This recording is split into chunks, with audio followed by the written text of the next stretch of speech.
this is a relationship with God. So we already know that God is one of the parties involved, right?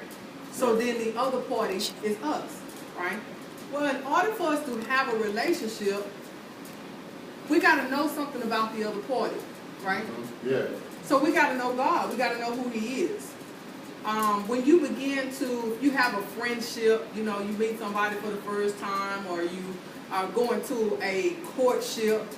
Okay, well, I don't think courtship really exists anymore, but it did at one time.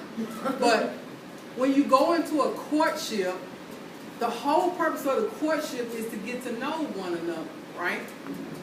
What kind of things do we get to know about one another? We get to know what? Your likes and dislikes. Their likes and dislikes. Why do we need to know what they like?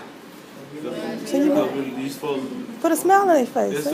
It's the beginning process of loving someone.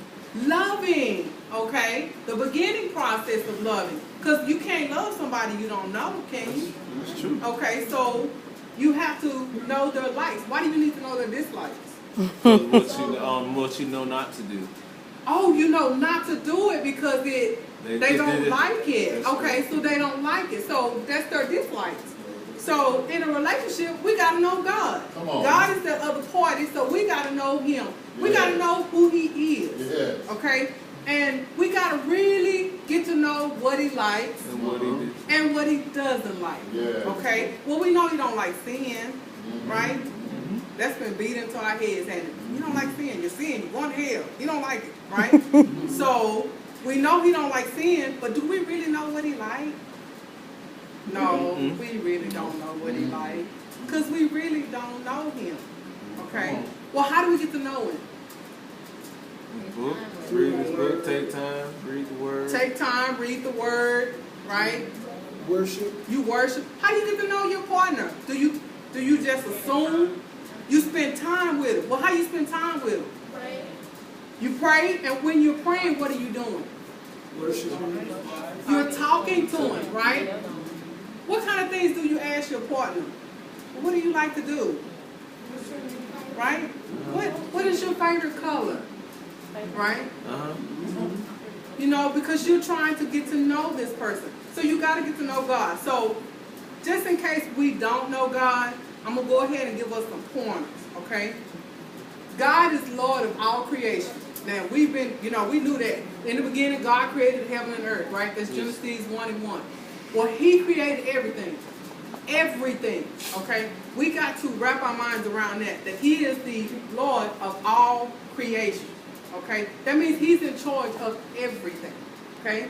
Genesis 1:26 says, and God said, let us make man in our image, after our likeness, and let them have dominion over the fish of the sea, over the fowl of the air, and over the cattle, and over all the earth, and over every creeping thing that creeps upon the earth. Did you know that you were in control of that? Did you know you had dominion over that? Does anybody know what dominion is? Authority. Oh, you have authority.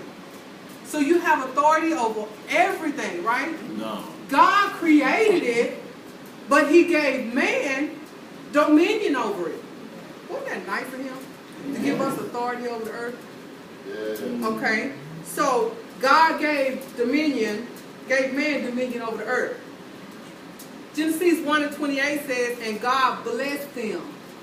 And God said unto them, be fruitful, and multiply, and replenish the earth, and subdue it, and have dominion over the fish of the sea, over the fowl of the air, and over every living thing that moveth upon the earth. Dominion is the right to make decisions and to rule. So you have the right to make decisions over the earth. Come on, girl. Did you know that? Did you know you had a right? Teach it. You have the authority to make decisions over the earth? Well, now you do. God created it, but because He loved man so much, He said, I'm going to create this, but I'm going to give you dominion and authority over it. Yes. So you have the right to rule and to make decisions over the earth. Yes.